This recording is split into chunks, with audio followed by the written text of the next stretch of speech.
ஒரு கதை சொல்லுங்க. ஒரு அங்கிள் அவரோட ப்ராடக்ட் லேபிளில் 4.5% போடுறதுக்காக 19 லட்ச ரூபா செலவு பண்ண அங்கிளை பற்றி சொல்லவா? 2000 டோன்டு மில்க், அதாவது 3% ஃபேட் கொண்ட மில்க் தான் காமனாக மார்க்கெட்டில் இருந்துச்சு. அப்போ ஒருத்தர் வந்து 4.5% ஃபேட் கொண்ட ஸ்டாண்டர்டைஸ் மில்க், அதாவது மார்க்கெட்டில் என்ன இருந்துச்சோ ஒரு புது ஃபார்மேட், இல்லாத ஒரு புது ஃபார்மேட்டை லான்ச் பண்ணணும்னு நினச்சார். அதுக்கு அவர் பயங்கரமாக உழைச்சார். நிறைய மார்க்கெட்டிங் எக்ஸ்பர்ட்ஸ் உலகம் முழுக்க இருக்கவங்களை ரீச் பண்ணார். நிறைய மெயில்ஸ் அனுப்பிச்சார். வேர்ல்டில் பெஸ்ட் மார்க்கெட்டிங் பர்சனுக்கு 3 மெயில் அனுப்பிச்சு அவர் ரெஸ்பாண்ட் பண்ண உடனே இவரே யூஎஸ்க்கு போகிறாரு.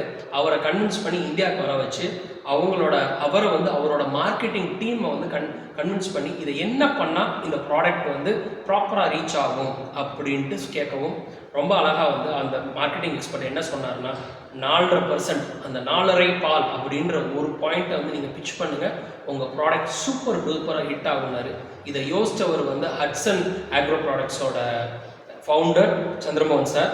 அண்ட் அந்த ப்ராடக்ட் என்னென்னா ஆரோக்கியா மில்க். உங்களுக்கெல்லாம் ஞாபகம் இருக்கும், அர்ஜுன் அம்மா யாருன்ற விளம்பரமும் 4.5 பால் அப்படின்ற ஒரு தாக்கமும் கிட்டத்தட்ட ஒருத்தரோட டெடிகேஷன், கமிட்மெண்ட், எக்ஸிக்யூஷன், இது 3 ஒன்று சேரும்போது மார்க்கெட்லேயே இல்லாத ஒரு புது விஷயம் கொடுத்தோம்னாலும் அது ரொம்ப சிறப்பாக அந்த மார்க்கெட்டில் ஏற்று ஒரு மாபெரும் சக்ஸஸாக வரும்.